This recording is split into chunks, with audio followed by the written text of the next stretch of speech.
Hi, I'm Ethan. Hi, I'm Jackie. We're licensed insurance advisors, retirement advisors. And today's topic, we're going to be talking about Medicare and Medicaid eligibility, do's and don'ts.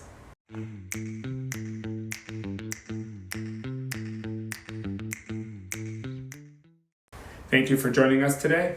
So Jackie, let's kind of jump right into it. Oh, yeah. We had a great conversation in the parking lot last week, and we decided that let's make a show about it because it was pretty impactful. We're kind of learning off each other. And you were sharing me your story about some clients trying to do the Medicaid stuff. So just a little bit about your story. So husband and wife, he's been on Medicare for 1 year, and she's new to Medicare. So on paper, their Social Security income combined would qualify them for Medicaid. However, they have assets. They just recently sold a home within the last 6 months, and they have a little bit of a nest egg set aside. So when I was telling them, I said, that's fine on paper based on the state requirements, because we're in the state of Pennsylvania.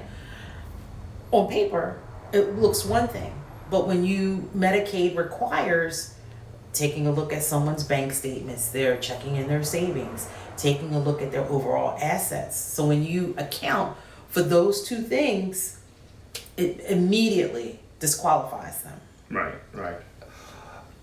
When people don't understand what the Medicaid is, it's income and assets. And a lot of people do have a lower end income, but assets could be a large checking account. Even what's the limit for a checking account? Was it $2,500? It's $2,000. So even if you have $5,000, you're over the limit. That's right. And people they forget to count their second home. They forget to count their second car. They forget to count, all those little extras there, retirement accounts. So when you do a Medicaid application, it's not just the income, it's the assets. So now with that particular client of yours, I recall that, they had a second home. They had a second, yes. And now they don't have a second home. They sold the second home within the last 6 months. So that asset, whether that be $200,000 or $300,000, is their asset forever. That's right.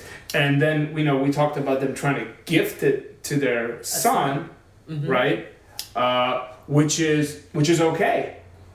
It's totally legit to transfer assets, but you can't then the next day say, hey, I'm worth $300,000, and then the next day you say I'm worth zero because you gifted the money, gifted or transferred the assets to your children. And then there's that. Is the look back now 5 or 7 years? It is a 5-year look back with the state of Pennsylvania. So and real estate is a public transaction, and this client, their transaction took place within the last 6 months. So you have a 6-month transaction and then the total span of 5 years. So with them just recently becoming Medicare eligible, you had their income that they were getting in that time period. So a lot of things transferred within a 5-year period for them. A new home purchase, selling a home, and working. So red flag, red flag, red flag, red flag. Yeah. I think a lot of people confuse cash with a money trail. I had a client many years ago wanted to apply for Medicaid, and he's like, "Oh, I got my Medicaid." I said, "How's that possible?" "Oh, I applied and I got it." I said, "Well, on the application it asks you all these financial questions: life, second home, I said, "You have a boat, you have an RV, you have a home in Florida." I said, "Do you just didn't put that on the application?" He goes, "No." I said, "Well, you are required to put that on the application." So there's like a term. What's that term? They say fraud. You're agreeing that the information is true and accurate.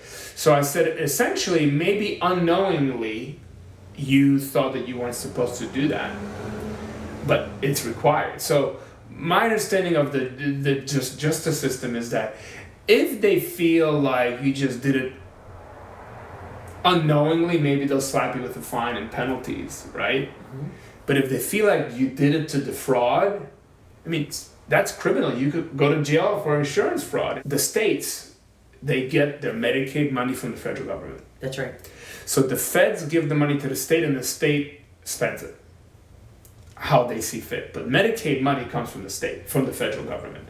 So everybody's hemorrhaging the money. I mean, we're only getting older, and inflation is killing us. 56% of the people in this country are already at "I'm about to be broke" situation. So Medicaid is stretched, and they passed a law in Washington State. So the law that they passed in Washington State, just say for me, Ethan, because you did not buy your own long-term care insurance, we're going to force you to pay for long-term care insurance through your payroll tax. Just like you pay for Social Security through your payroll tax, just like you pay for Medicare through your payroll tax, just like you pay for a lot of things through your payroll tax. So here you go. And now in Pennsylvania, they're getting ready to pass the law. The bill is on the table. The bill is on the table because if Jackie is not responsible enough to protect herself and her family, if Ethan is not responsible enough, well, we're going to force you into this planning. And if you think about what's happening in your community, the number of home health care agencies that are popping up all over the place, they're there for a reason, because the population is aging. We're aging, the population is sickly, and they need extended care. And if they can't get care in a facility, what better place than to get care at home? Well, who's paying for those agencies to come into the home if you don't have a policy in place to pay for it through policy? And the last thing someone would want to do is self-fund, and that goes back to protecting your asset, your home, because can you self-fund it if you don't have the resources to do it? And what's your main resource? Your home. I always tell a lot of my clients, the money's in the walls. Money's in the walls. There's some rules in the state that helps to protect healthy spouses from ending up on Medicaid. The healthy spouse can keep the home, can keep his or her own income, one car, and up to $100,000 in assets outside of the home, outside of the car. And there's a funky way of how they come up to that 100,000, but let's just say it's 100,000.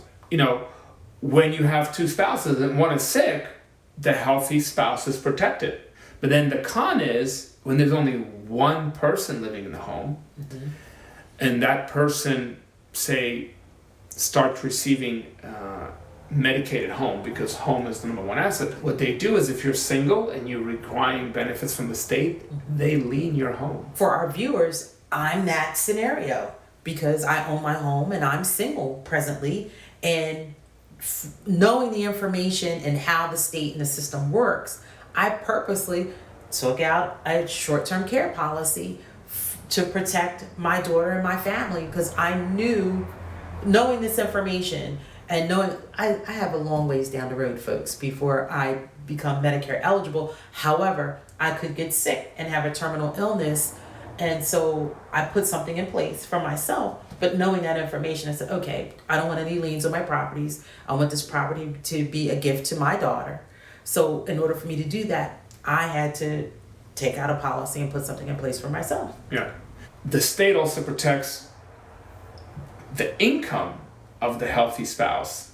When the sick spouse receives benefits from the state does not require the healthy spouse to spend their income on the sick spouse. Now, as a husband and wife, you may want to spend the money on your spouse, but the state says you can get to keep your income over there. We'll apply your sick spouse onto Medicaid. What they end up doing is, some people, they end up buying what's called a Medicaid annuity. They basically create a pension.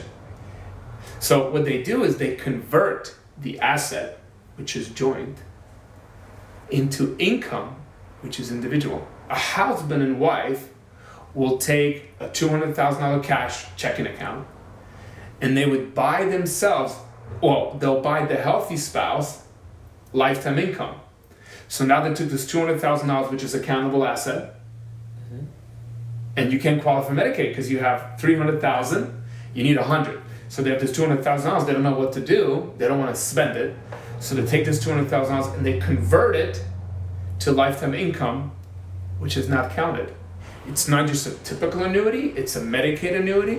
It has to follow the state Medicaid guidelines, and one of the conditions is that the beneficiary has to be the state. And at some point we are going to have on the show, we're going to speak to an elder law attorney that talks about wills, trusts, and estates, and most importantly, this Medicaid eligibility. But the more information you have, the better informed you are, so that way you can make a decision that's not going to bite you in the end, that you have to pay whatever resources that the state has given you. You got to pay all those resources back and then some with penalty. Right. So we're trying to avoid the heartburn before it even starts. Ethan, I think we had an amazing conversation. We gave our viewers something to think about. We are going to have an elder law attorney on later on. So this will be a follow-up conversation and continue with the do's and don'ts.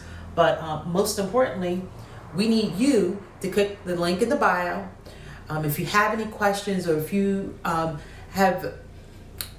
are you currently being faced with an elder parent that is aging and that could possibly use long-term care, short-term care, or if you would like long-term care or short-term care yourself, it's more affordable than you think. Click that link in that bio. Book a free information educational consultation with Ethan and I, and we're here to help. As always, when you plan well, you live well. Thank you, everybody. Thank you.